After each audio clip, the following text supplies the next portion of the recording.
Hey there, fellow gamers. Welcome back to Game of Arts. Today, we're diving into a topic that adds that extra dash of competition and thrill to our gaming experiences: leaderboards. Let's start.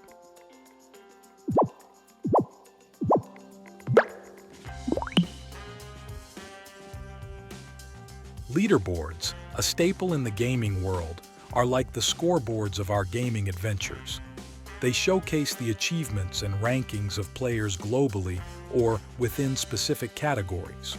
Whether it's racing times, high scores, or battle victories, leaderboards add a dynamic layer to our gaming journeys.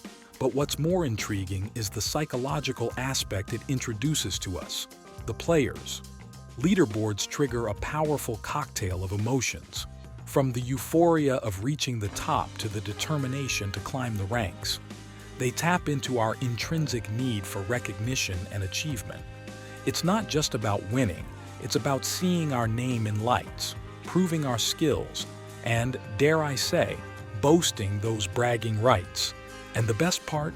It keeps us coming back for more, striving for that coveted top spot.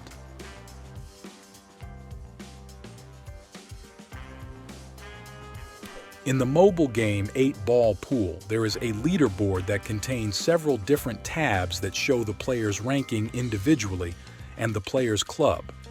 In the two cases, the player will be able to see who are the top players in his league, who are the top players in the country, and who are the top players in the world.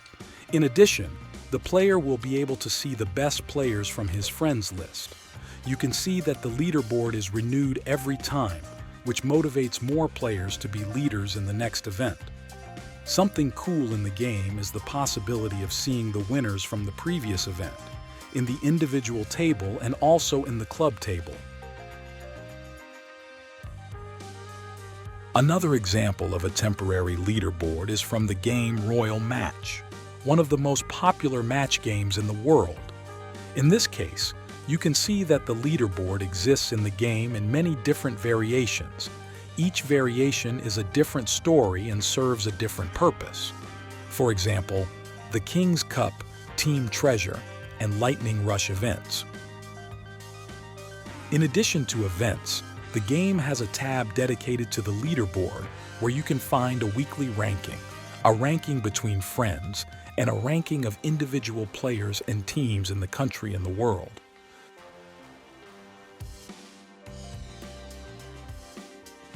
Boom Beach was one of my favorite mobile games as a teenager, and the first game I really got addicted to on my mobile phone.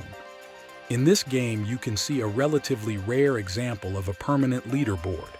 The player who reaches first place gets a golden design unique to his player level, and the longer he is in first place, the more dominant the golden design becomes. In the list, you can see other players who were in first place in the past, but over time have dropped in the ranking. As in the other games we've seen so far, here too there is a global rating, a local rating, and a rating between friends.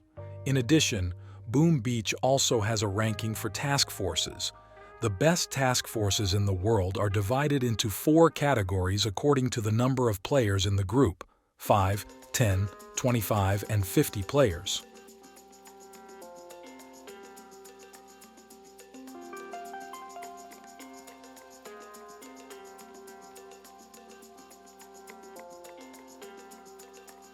Once in a while, there is an event called Warship, and it also has a leaderboard that shows the best players in global, local, task force, and friends.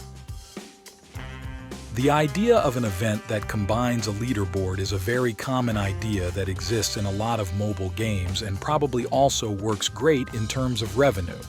If you do it in a way that integrates with the theme of the game, it can be an excellent tool for creating motivation for the players. As a UX/UI designer, I recommend researching as many games as possible that use leaderboard, finding the pros and cons of each game and understanding how it can be relevant to your game.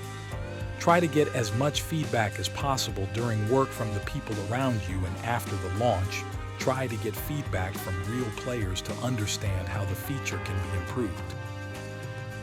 My other advice is to take inspiration from games that have succeeded, but at the same time, always trust your intuition. Thank you very much for watching the video. See you later.